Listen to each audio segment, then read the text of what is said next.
का। लेकिन मीडिया ने वो प्यार और पर्सनल रिलेशनशिप की वजह से मुझे ज़िंदा रखा और आज भी वो प्यार बरकरार है। पर जब आप लाइमलाइट में नहीं थे तो कहीं ना कहीं लग रहा था पीछे हो रहे, क्योंकि हमने हमेशा पाया आप हमेशा वक्त के साथ चले, खुद को रेलेवेंट रखा है। तो वो 8 साल जब आप लाइमलाइट में नहीं थे तो खुद को कैसे रेलेवेंट रख रहे थे कि वापसी तो करनी ही है?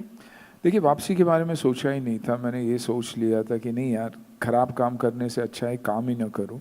फिर पिताजी के साथ जब वक्त बिता रहा था तो मुझे लगा कि यार ये मुझे बहुत पहले करना चाहिए था। माँ बाप की ही हमारी ज़रूरत होती है और हमारा उनके साथ रहना इम्पोर्टेंट है। करियर तो आ जाएगा, ये करियर नहीं थी तो दूसरा करियर। अनपढ़ तो नहीं हूँ, मेहनती हूँ, खुली आंखों से लोगों को देखता हूँ, जज करता हूँ, संभलता हूँ, परखता हूँ। तो क्या डर है? I am who I am, my attitude depends on who you are. मुझे वो कॉन्फिडेंस था मेरे में और अपने आप में आज भी वो कॉन्फिडेंस है और उसी कॉन्फिडेंस के साथ मैं चलता हूँ। फिल्मों का फ्लॉप होने का मतलब ये नहीं कि मेरी ज़िंदगी फ्लॉप है। फैमिली के साथ बहुत ही स्ट्रॉन्ग फैमिली है, बहुत ही स्ट्रॉन्ग फैमिली बॉन्ड्स है, तो उसने मुझे ज़िंदा रखा। और जिस दिन पिताजी गुजरे, रात को गुजरे और सुबह मुझे इंडियाज़ असली चैम्पियन के वहाँ से फ़ोन आया कि एक शो है, बहुत बड़ा शो, और हम चाहते हैं क्योंकि मैं फिट रखा अपने आप को, क्योंकि मैं अपने आप को फिट रखा। एक एज के बाद लोग आपको अलग नज़रिए से देखते हैं। देखिए, मैं 65 का हूँ, तो जब लोग मुझे देखते हैं कि यार 65 का और ऐसे फिट है, तो एक रिस्पेक्ट सा ऑटोमेटिकली आ जाता है। और यंगस्टर्स मेरे साथ कनेक्ट करने लग गए और उस चक्कर में मैं रेलेवेंट रहा। और शो के साथ मुझे लगा कि यार हाँ, मैं ट्राई कर लेता हूँ। फिर मुझे मेरे बाकी शोज़ और फिल्में मिली और अब मैं क्लियर हूँ कि इतना वक्त फैमिली के लिए, इतना वक्त बिजनेस के लिए और इतना वक्त फिल्मों के लिए, मैं अपना टाइम बहुत ही खूबी से और खूबसूरती से मैनेज करता हूँ और ज़िंदगी जीना चाहता हूँ। और किसी भी प्रेशर के अंदर प्रेशर में आकर गलत कुछ नहीं करना चाहता।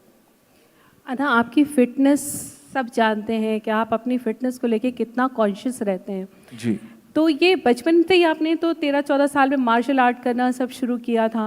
एब्सोल्युटली। पहले तो स्पोर्ट्समैन था, देश के लिए क्रिकेट खेलना चाहता था, उसलिए फिट रहा था। फिर मार्शल आर्ट्स आई मेरी ज़िंदगी में, फिर योगा आया, फिर फिल्में आ गई। तो फिट रहना एक डीएनए का हिस्सा बन गया था तब तक।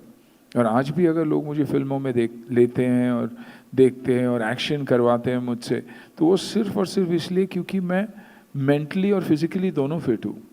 और जब आप मेंटली फिट होते हो तो अपने आप फिजिकली फिट हो जाते हो और एक पॉजिटिव नज़रिए से दुनिया को देखते हो। हर चीज़ आपको अच्छा दिखाई देता है एंड दैट इज़ जेन्युइनली मी। मैं झूठ नहीं बोल रहा हूँ, दैट इज़ जेन्युइनली मी। मैं अगर प्रेशर कभी कभार आ जाता है मुझ में तो सिर्फ बच्चों को लेके। आज राहुल के बारे में कोई कुछ कहता है, in spite of him trying well, doing well, तो बुरा लग जाता है एक बाप के हैसियत से। आहन के बारे में कुछ कोई कह जाता है या करियर के बारे में वो सेटल होने की कोशिश कर रहा है, तो तब मैं इमोशनल हो जाता हूँ और मुझे बुरा लगता है। बाकी as far as life is concern, मैं खुश हूँ, बहुत खुश हूँ, क्योंकि मेरे नीड्स भी इतने ही हैं। जितना चादर है उतना ही पैर फैलाता हूँ, उससे ज़्यादा कोशिश भी नहीं करता। पर कहीं ना कहीं कहना चाहिए जो कैंसिल कल्चर आ गया है आज की जनरेशन का, कि हमने तय कर लिया अब इसको दोबारा नहीं देखेंगे, या सोशल मीडिया, इसने कहना चाहिए स्टार किड पे प्रेशर ज़्यादा बढ़ा दिया है? एब्सोल्युटली। लेकिन किसी के बोलने से कुछ होता नहीं है। मैं नोटिफिकेशंस के लिए अपनी ज़िंदगी नहीं जीता और नोटिफिकेशंस के बेसिस पे अपनी ज़िंदगी नहीं जीता। अगर मैं सोशल मीडिया से जुड़ता हूँ और अपने आप को कट कर देता हूँ, ख़त्म होगी मेरी दुनिया उसके लिए। आहन के लिए अगर अच्छी फिल्में करेगा, उसकी बिहेवियर अगर सही रहेगी, बर्ताव सही रहेगा, फिल्में अच्छी करेगा, मेहनत करेगा, तो ऑटोमेटिकली उसका गोल खुला है। पर्सनालिटी अच्छी है, एक एडवांटेज, क्योंकि सुनील शेट्टी का बेटा है, एक एडवांटेज जो है लोग जानते हैं, एक थोड़ी बहुत जानकारी भी है उसके बारे में लोगों को, तो इट इज़ दैट वे। और नेपोटिज्म क्या है? नेपोटिज्म एक डॉक्टर का बेटा चाहता है कि मैं डॉक्टर बनूं क्योंकि उस माहौल में वो बड़ा हुआ है। एक बिजनेसमैन का बेटा चाहता है कि वो बिजनेस करे क्योंकि उसने अपने पापा को मेहनत करते हुए देखा है, वो सीढ़ियों को चढ़ते हुए देखा है। और कौन सा पापा चाहेगा कि मैं यहाँ तक पहुँच के अपनी संपत्ति और अपना सब कुछ किसी और को दे दूँ? वैसे होता ही नहीं है। बिल्कुल। तो फिल्म, स्पोर्ट्स, पॉलिटिक्स एक ऐसी चीज़ें हैं, या पॉपुलर होना इंडस्ट्रियलिस्ट के लिए, ये एक कर्स हो गया है हमारे यहाँ। और इस कर्स को हटाना हम सबका काम है कि आज अरे यार करोड़पति है या ये है, आज अरबोपति की ज़रूरत नहीं है, यूनिकॉर्न्स की ज़रूरत नहीं है। हमारे देश में हजारों लाखों करोड़पतियों की ज़रूरत है ताकि वो सोसाइटी की अपलिफ्टमेंट करे, ताकि वो लोगों को नौकरी दे, काम करे और देश की प्रगति हो। तो कभी ये मत सोचना कि अरे यार इतना ये लोग इतना अच्छा क्यों कर रहे। अच्छा कर रहे तो 100 लोगों को नौकरी भी दे रहे। कोई सीईओ बन रहा है, कोई सीएफओ बन रहा है, कोई मार्केटिंग हेड बन रहा है, पगार बढ़ रही है, इंडियाज मिडिल क्लास इतना अच्छा कर रहे हैं। तो हम वही तो चाहते हैं। 3rd and 4th largest economy in the world ऐसे ही नहीं बोलते। ये प्रगति हो रही है इस वजह से बोल रहे हैं। तो आई थिंक इस सोशल मीडिया को जहाँ तक इस्तेमाल करना है, इस्तेमाल करना है। अगर आप उसे आपको इस्तेमाल, आप उसके गुलाम हो जाओगे तो ये सबसे बड़ा ड्रग है, उससे आप अपनी ज़िंदगी में कभी नहीं निकल सकते। तो कोकेन से ज़्यादा खतरनाक मैं इस सोशल मीडिया को मानता हूँ। तो उस पे काबू रखिएगा आप, ना उसे काबू करने दीजिएगा। बिल्कुल। आपने नेपोटिज्म की बात की। अभी मैं कल करण का एक पॉडकास्ट सुन रही थी, करण जौहर का, तो उन्होंने कहा था ये नेपोटिज्म शब्द 2010-11 में आया है। इससे पहले तो हम कहते थे स्टार किड लॉन्च हो रहा है। तो ये शिफ्ट जो हुआ है, ये क्यों लगता है कि ये एक सोचा समझा फैसला है? स्टार किड को कहीं ना कहीं अंडरस्टिमेट करने की कोशिश है?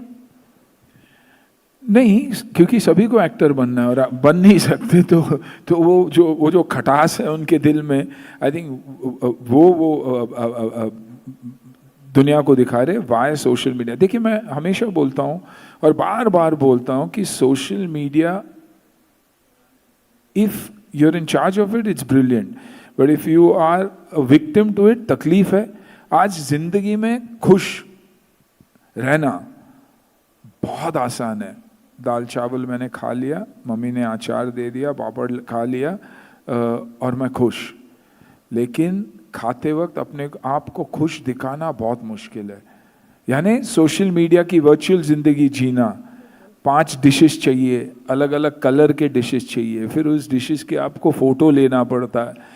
फ़ोटो लेते वक्त 4 आदमी रुके हैं कि भूखे हैं यार खाना खाने दो, तो आप बोलोगे नहीं नहीं नहीं नहीं ये फ़ोटो सही नहीं आया, मैं एक और फ़ोटो ले लेता हूँ। फिर आप पोस्ट करोगे और देखोगे कि हाँ रिएक्शन, अच्छा अभी खा लो, तब तक तो खाना तो ठंडा हो चुका है। तो आप नाखुश ही यार, हमेशा नाखुश रहोगे। लेकिन अगर किचन से डायरेक्ट आया, फ़ोन आपके पास नहीं है, मम्मी ने परोसा या बीवी ने परोस लिया, आप गरम गरम खाना खाया, आप बोले मज़ा आ गया यार।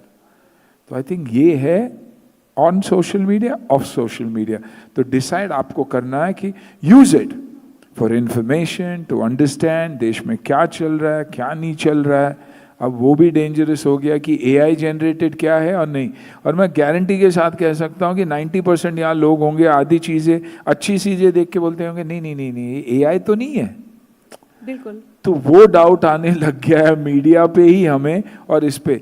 इसलिए न्यूज़ पेपर, ब्रांड्स, जागरण, हाँ इनका न्यूज़ सही है, हाँ इनका न्यूज़ चाहिए, मैं इन्हीं की सुनूंगा, मैं बाकी की नहीं सुन। वो बहुत बहुत बहुत इम्पॉर्टेंट है। आपने एआई की बात की, तो अभी जैकी श्रॉफ जी ने अपना कोर्ट जाके अपनी आवाज़, अपना बीडू जो उनका पेट वर्ड है या उनकी इमेज है, उसकी इमेज को लेके कोर्ट से आदेश लिया कि कोई भी उनकी परमिशन बिना यूज़ नहीं कर सकता। एक्टर्स के साथ ये बहुत होता है कि लोग मिमिक्री करते हैं, कई बार उसमें लिमिट भी क्रॉस होती है। आप भी कई बार मिमिक्री पे नाराज़ होते हैं, क्या लगता है कि ये कितना ज़रूरी है? आपने कुछ कोर्ट जाके ऐसा लेने के आदेश? मैंने बहुत पहले किया है और मैंने अपना नाम, अन्ना मेरा नाम है नहीं, अन्ना ने भाई जो है वो दुनिया का दिया हुआ नाम है। मैं कौन होता हूँ कि उसे जाके उस पर पाबंदी लगा दूँ? नहीं। मुझे अच्छा लगता है जब लोग मुझे भाई कह के बुलाते हैं, क्योंकि एक प्यार, एक पर्सनल रिलेशनशिप होता है। लेकिन मैंने फैमिली की इमेजेस, फैमिली की पर्सनालिटीज़, मेरी खुद की पर्सनालिटी, मैं उस पर पाबंदी लेकर आया हूँ।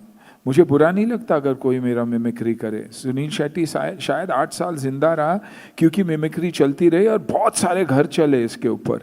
लोग इंस्पिरेशन की वजह से करते हैं, लोग कॉमिक के पॉइंट ऑफ व्यू से करते हैं। आप मिमिक्री कीजिए, मौकरी करोगे तो मैं आपको छोड़ूंगा नहीं।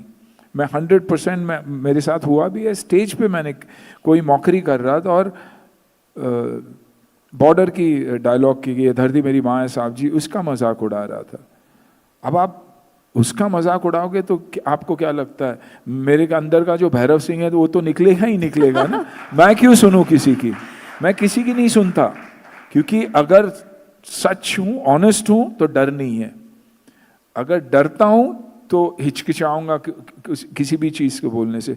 तो मैंने उससे यही किया कि बेटा, गलत फिल्म तुमने चुन लिया, तुम हेरा फेरी की मजाक उड़ाओ, धड़कन की, देव की मजाक उड़ाओ, एक जो फौजी है उसका मजाक कभी मत उड़ाओ।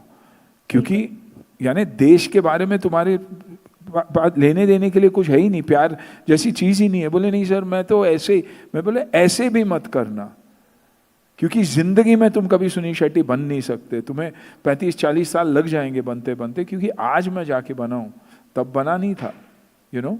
तो ये चीज़ें हैं।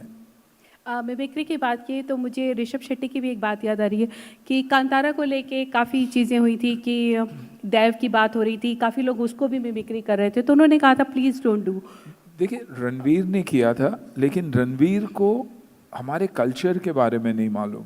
तो वहाँ कहीं ना कहीं इग्नोरेंस के वजह से, इनोसेंस के वजह से कुछ और हो जाता है। वो परफॉर्मेंस के पॉइंट ऑफ व्यू से बात कर रहा था। वो जो ऋषभ ने परफॉर्म किया था उसके बारे में बात किया था। मैं मैंगलोर का हूँ, ऋषभ वहीं का है। वो हमारे दैव है, वो हमारे देवता है। तो वो आज पहली बार दुनिया को पता चला कि हमारे दैव कितने पावरफुल है। मैं 65 इयर्स का हो चुका हूँ। आई थिंक 1 या 2 साल छोड़ के 63 इयर्स मेरी जिंदगी का मैं ये दैव के पूजा के लिए जाता ही हूँ, आज भी जाता हूँ। वैसे ही होती है, वैसे ही होती है, और उससे ज्यादा पावरफुल होती है। और ऋषभ में वो दैव घुसे हुए थे, इसलिए उसने वो परफॉर्मेंस नहीं है, वो दैव बोल रहा है। तो वो इंटेंसिटी थी ऋषभ के परफॉर्मेंस में। इसलिए अगर कोई भी कुछ भी करेगा आपको लगेगा वो मजाक कर रहा था, लेकिन वो मजाक था नहीं। ये मैं दावे के साथ कह सकता हूँ। मैंने कभी रणवीर से बात नहीं की, लेकिन I know how an actor thinks.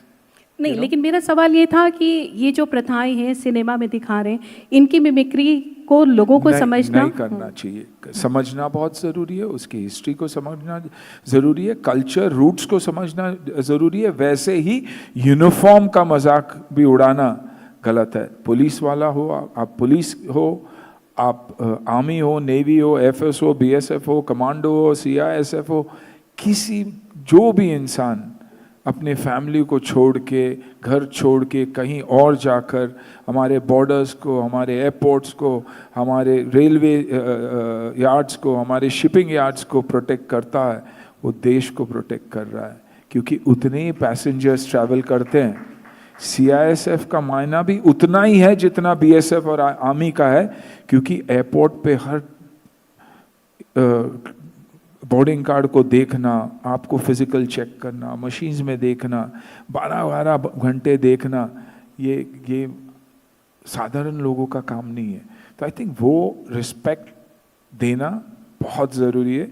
जैसे कि अभी वरुण को लोग ट्रोल करने लग गए थे बॉर्डर का। वरुण एक आर्मी अफसर का किरदार निभा रहा है। आप किसकी ट्रोलिंग कर रहे हो? आप क्या जानते हो कि डायरेक्टर ने क्या कहा होगा या कोरियोग्राफर ने क्या कहा होगा वरुण को, कि और वरुण की वो चिट्ठी क्या थी होगी कि माँ ये करने लगी है या मैं इतनी खुश हूं। तो चिट्ठी देखकर लोग खुश भी होते हैं ना। बिल्कुल।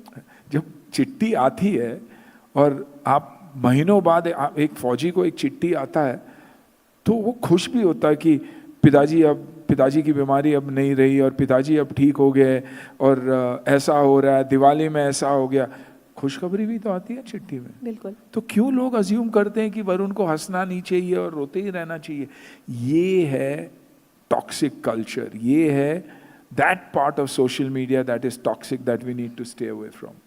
मैं तो एकदम क्लियर हूँ, नेगेटिव मेरे बारे में, मेरे फैमिली के बारे में, मेरे को आर्टिस्ट के बारे में, मेरे फिल्म के बारे में, press block out of my system.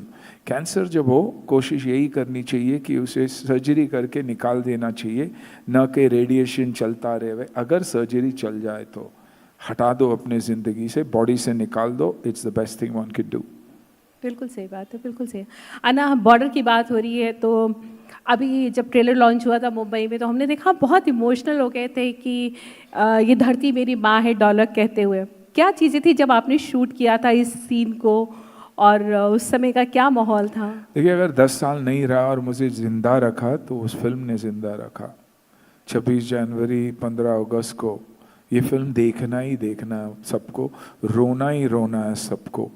तो आई थिंक जब ऐसे फिल्में मिलती है तो दैट इज़ मेरे लिए वो ऑक्सीजन है, मेरे लिए वो ब्लड ट्रांसफ्यूजन है।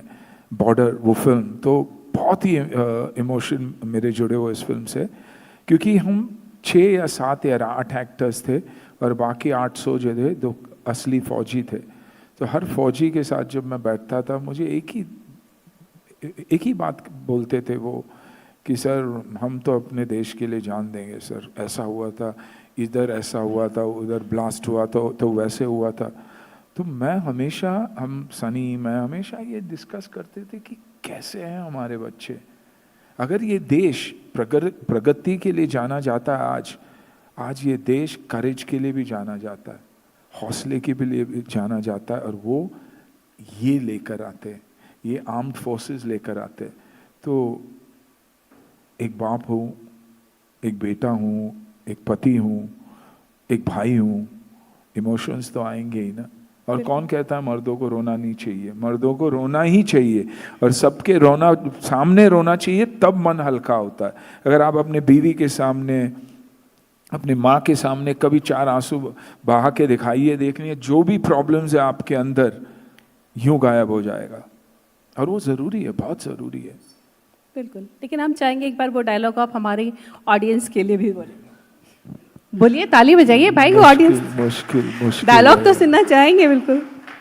वही इंटेंसिटी के साथ नहीं बोल सकूंगा स्टेज पे जैसे था, लेकिन एक मिनट।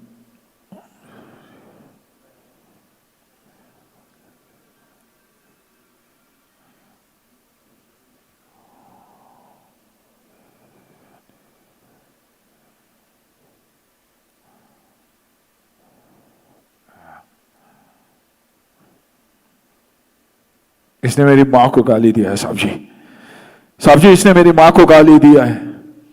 ये धरती मेरी माँ है साहब जी। आप ही बताइए साहब जी, अगर कोई माँ बदसूरत है तो क्या उसका बेटा उससे प्यार नहीं करता? हाँ साहब जी। और ये कहता है कि ये बिच्छू और कांटे पैदा करती है।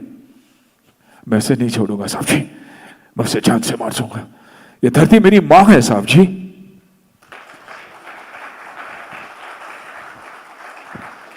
मैं अभी फ्लाइट में आते समय वापस से देख रही थी, मैं वैसे ही रोई थी जैसे आप कह रहे थे ना।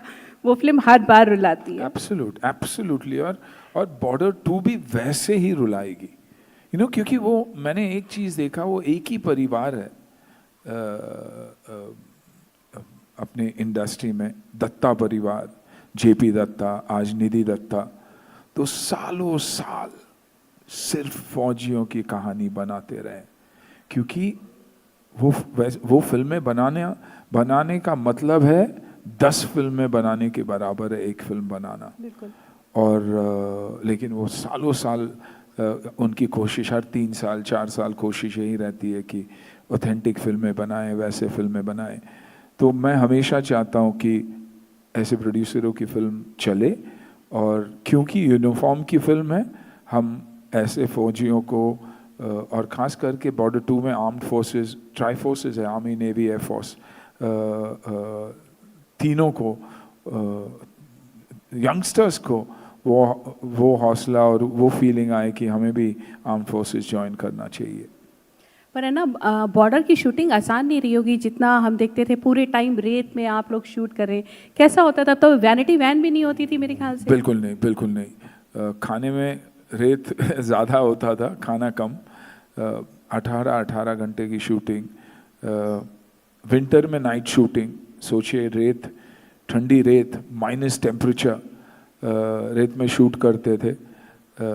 गर्मी में भी रेत में हमने शूट की। गर्मी में जब मैं रेत में घुसता था तो जो रेत है वो बदन पे चिपक के एंड में जलन के मार्क्स छोड़ देते थे, वैसी शूटिंग थी। लेकिन एट द सेम टाइम जब आप ये सोचते हो कि यार फौजी कैसे ये करते हैं, तब आपको लगता है नहीं यार हम जो करते हैं वो तो कुछ नहीं है। तो आई थिंक वो स्पिरिट थी और वो फीलिंग था और वो अंडरस्टैंडिंग थी जिस वजह से वो फिल्म बनी जैसे बनी। It was a film of emotion. उसमें एक्टिंग नहीं था, जो हम फौजियों के लिए फील करते थे वही था और कुछ नहीं था। बिल्कुल बिल्कुल। लेकिन आहान भी बॉर्डर 2 कर रहे हैं, क्या बातें होती थी आप दोनों में जब वो बॉर्डर 2 के सेट से लौटते थे, और आपकी पुरानी क्या यादें डिस्कस होती थी इन दोनों के बीच? नहीं, बस मैं यही कहता था बॉर्डर आहान को कि बेटा एक्टिंग मत करना है, फील द सीन्स।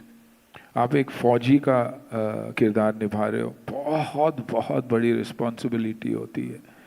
तो दिखने से लेके, बिहेवियर से लेके, हर एक चीज़, इमोशन से लेके, क्योंकि आप भारत से जुड़े जाओगे। अभी आपकी सेकंड फिल्म में आपको बॉर्डर जैसे फिल्म मिल रही है। छोटा रोल हो, एक सीन का हो, 2 सीन का हो, चुपचाप खड़े रहना and be a student and not a master. तो आई थिंक वैसे ही कोशिश किया है आहान ने। और ब्यूटी यही है कि जो भी लोग आहान को देखते हैं तो बोलते हैं सिंसियरिटी बहुत है। एंड आई थिंक एक जब आप एक फौजी का किरदार निभा रहे हो, आपको सिंसियरिटी और देश के प्रति प्यार वही दिखाना होता, बाकी एक्टिंग अपने आप हो जाती है। तो फौजियों से भी तो आप काफ़ी बार मिले हैं, कौन सी कहानी, कौन से फौजी की भूलती नहीं है जो मिले हैं और लगता है कि शेयर करना चाहिए? देखिए, कारगिल का वॉर चल रहा था और मुझे चिट्ठी आया था और मुझे फ़ोन आया था कि फ़ौजी बच्चे चाहते कि आप जाके उन्हें मिलो कारगिल में। तो मैंने कहा मैं मिलूँगा। फिर आर्मी से ये भी आया था कि आपको एक अंडरटेकिंग देना पड़ेगा क्योंकि वॉर चल रहा है, कि आप अपने मर्ज़ी से जा रहे हो और अगर कोई हादसा हुआ तो उसके ज़िम्मेदार आप हो। मैंने कहा हाँ। वो बड़े चॉपर में 40-50 लोगों के चॉपर में हमें कारगिल लेकर गए। ऊपर शेलिंग चल रहा था और नीचे मैं चला गया एक आर्मी हॉस्पिटल, मेकशिफ्ट हॉस्पिटल में। और वहाँ फौजियों को देखकर आई थिंक मैं रो ही दिया था। मैं काफ़ी दिनों तक रोता रहा उसके बारे में सोचकर भी। मिला, सबको मिला। और एक यंग बच्चा था, शायद 19 साल का सिख सरदार लड़का था और एक हाथ नहीं था उसका, एम्प्यूट किए थे क्योंकि डिस्ट्रॉय हुआ था वो। उसे देखते ही मुझे उसके पास लेकर गए और उसको उन्होंने उठाने की कोशिश की। तो मैं सर नहीं सोने दो इसे, नहीं सर आपके बारे में बहुत बात करता है ये। जैसे वो लड़का उठा, मुझे देखते ही वो शुरू हो गया, पाजी मैंने तो, और माँ बहन की गाली दे रहा था, पंजाबी में माँ बहन की गाली दे रहा था। बोल रहा था इन्होंने मुझे रोक दिया वरना मैं दोबारा जाना। माँ शक्ति सर, माँ शक्ति। उसे लगा कि वो भैरव सिंह से बात कर रहा है और वो मुझे समझाने की कोशिश कर रहा था कि सर एक हाथ तो है मेरा, पाँव तो मजबूत है, मेरे को जाना है दोबारा, ये लोग जाने नहीं दे रहे। आई थिंक वो सोच थी उसकी कि उसे जान देना था, यू नो। तो मैं यही सोच रहा था कि 19 साल का लड़का, उसकी ज़िंदगी शुरू भी नहीं हुई है और वो चाहता है कि देश के लिए वो जान देवे। मैं रोने लग गया तो वो मुझे समझा रहा है कि सर आप रोइए मत, सर आप रोइए मत। उसके बाद बाहर निकला तो उसके माँ बाप मुझे मिले और उन्होंने कहा कि रोइए मत आप, हमारे 3 बेटे हैं अब और एक बेटा है वो भी जाएगा फौज में।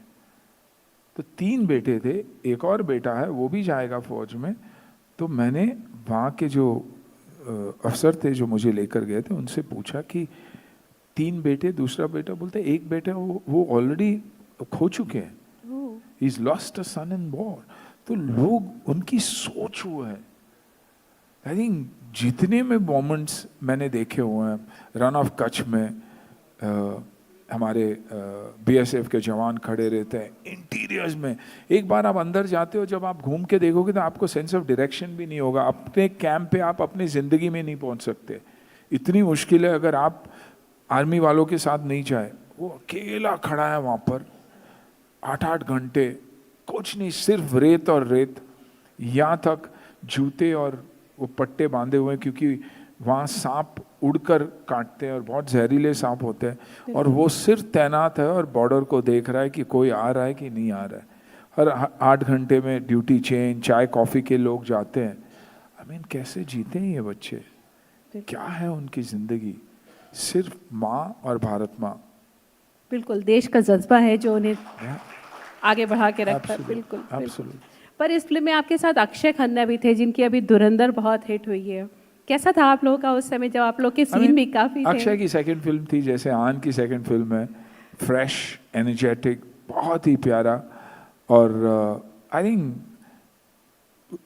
उसकी परफॉर्मेंस ने हमारे परफॉर्मेंसेस को आउट क्लास किया था तभी भी। तो धुरंधर में भी वही प्यार मिल रहा है उसे। इज अ ब्रिलियंट एक्टर, बहुत ही प्राइवेट लड़का, बहुत ही प्राइवेट इंसान। तो हैट्स ऑफ टू हिम। पर आप तो विनोद खन्ना जी के भी फैन थे ना? बहुत बड़ा फैन था, बहुत बड़ा फैन था। और हमारे बिल्डिंग के पास ही रहते थे, तो मुझे पता था कि शूटिंग के बाद 6:30-7 बजे रोज़ वहाँ से जाते थे। तो मेरे एक दोस्त के दुकान में जाके मैं बैठा रहता था और विनोद जी पास करते तो सिर्फ ऐसे करते थे, और वो ऐसे के लिए मैं रोज़ उस दुकान में जाकर बैठता था। बट उनके साथ काम भी की मैंने। One of the most wonderful human beings, बहुत बहुत बहुत प्यारे इंसान। पर है ना, देखा जाए तो 90s की जो एक्टर्स थे उनका जो काम करने का तरीका था, जैसे मैं अक्षय की बात करूं, वक्त हमारा ऐसे, आप और अक्षय हेरा फेरी 3 तक साथ अभी भी काम कर रहे हैं। आप दोनों में बहुत सारी चीज़ें कॉमन हैं। हम डिसिप्लिन की बात करें, आप दोनों बहुत डिसिप्लिन लाइफ जीते हैं। फिटनेस फ्रीक आप दोनों हैं। दोनों ने एक्शन फिल्में की, फिर एक्शन से कॉमेडी स्विच किया, और अभी देखा जाए तो स्टिल इंडस्ट्री में इतना लंबा करियर है आपका। कभी बात होती है आप दोनों में कि इतना कॉमन कैसे आप दोनों में इतनी सारी चीज़ें? आई थिंक टाइमिंग और हैबिट्स, ओल्ड स्कूल, सवेरे का जो सूर्य है उसे देखना, माथा टेकना हमारे लिए बहुत मायने रखता था, मायने रखता है आज भी। सनराइज़ अगर नहीं देखूँ तो मुझे लगता है कि ये क्या हो गया मेरे ज़िंदगी में। अब बहुत कुछ चेंज हो चुका है। आई थिंक उसके साथ बहुत सारी चीज़ें चेंज हो चुकी है। जैसे कि मैं बार बार सोशल मीडिया, जितना इंटरनेट, ये सब जितना पॉजिटिव है उतनी नेगेटिव चीज़ें भी है उसमें, तब हम देख के सब कुछ सीखते थे, आज हम सुन के और किसी और को देख के सीखते हैं। आई थिंक वो चीज़ें हैं जो जिसने ये बदलाव लाया है और डिस्टर्ब किया हुआ है ज़िंदगी को। तो अक्षय साथ कितनी मस्ती हुई है, इतनी फिल्में की आपने? बहुत सारी। आज भी हम एक फिल्म कर रहे हैं, वेलकम टू द जंगल, और वहीं भी सेट पे मस्ती होती ही रहती है। किसी के न किसी के हम टांग खींचते ही रहते हैं। हम तभी उसे प्रैंक्स और मस्ती कहते थे। आज लोग अलग अलग नाम देते हैं उन चीज़ों को भी, कि आप किसी को ह्यूमिलिएट कर रहे हो और किसी को ये कर रहे हो और वो कर रहे हो। तो मुझे तो समझ ही नहीं आता कि आज बिहेवियर कैसा होना चाहिए। बिहेवियर तो बिल्कुल बहुत ज़रूरी है, लेकिन मैं एक केएल राहुल पे भी एक सवाल पूछना चाहूँगी। ये एक फ़ैन ने एक्चुअली मुझसे कहा था कि आप मंच पे ज़रूर पूछिएगा।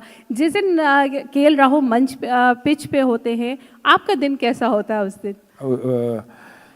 जैसे कि कल होगा, टीवी से दूर न्यूज़ से दूर, रेडियो से दूर, सिर्फ वाइफ के पास जाता हूँ और ऐसे करता हूँ और वो ऐसे करती है और मैं खुश रहता हूँ।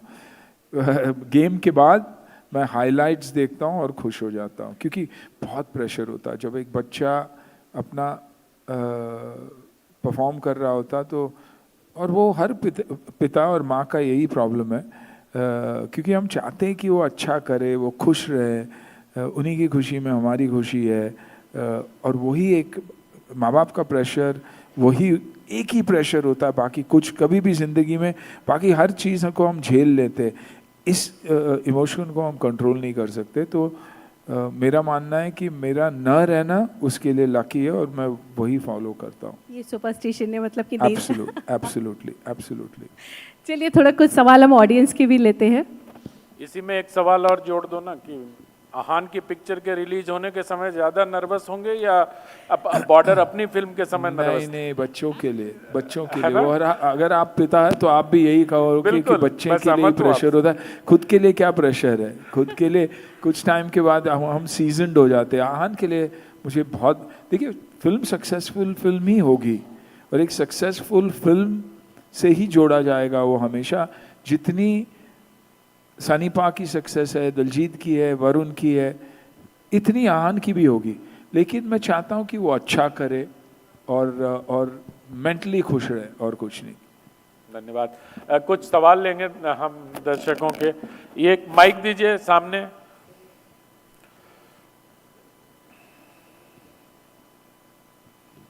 Thank you, Mr. Shetty. Really enjoyed the conversation. Thank you. My question to you is on AI. Where do you think AI will feature in the future of Indian filmmaking?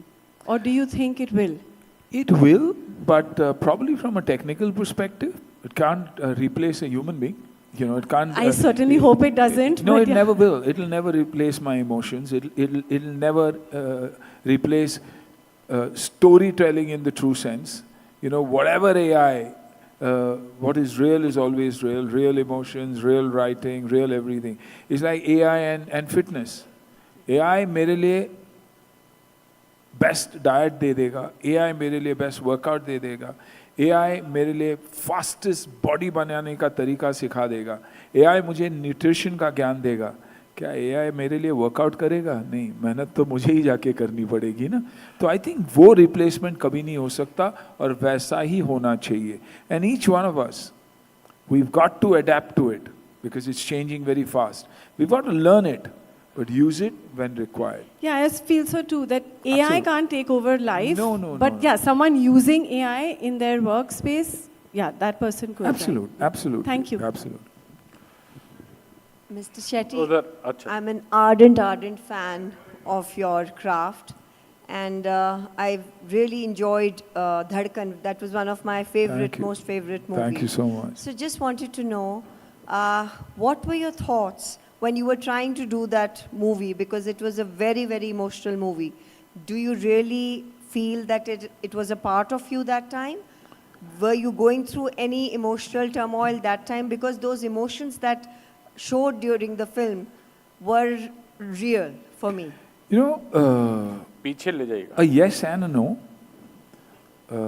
Yes later, a no initially. I treated it like any other film. Went on the set and I said, you know, I'll give a great shot. When I saw my director, he used to call me Dev. He never called me Sunil. Believe in the character. I thought it was funny. You know, I said, why is he calling me Dev? When I walked, he used to give the background score.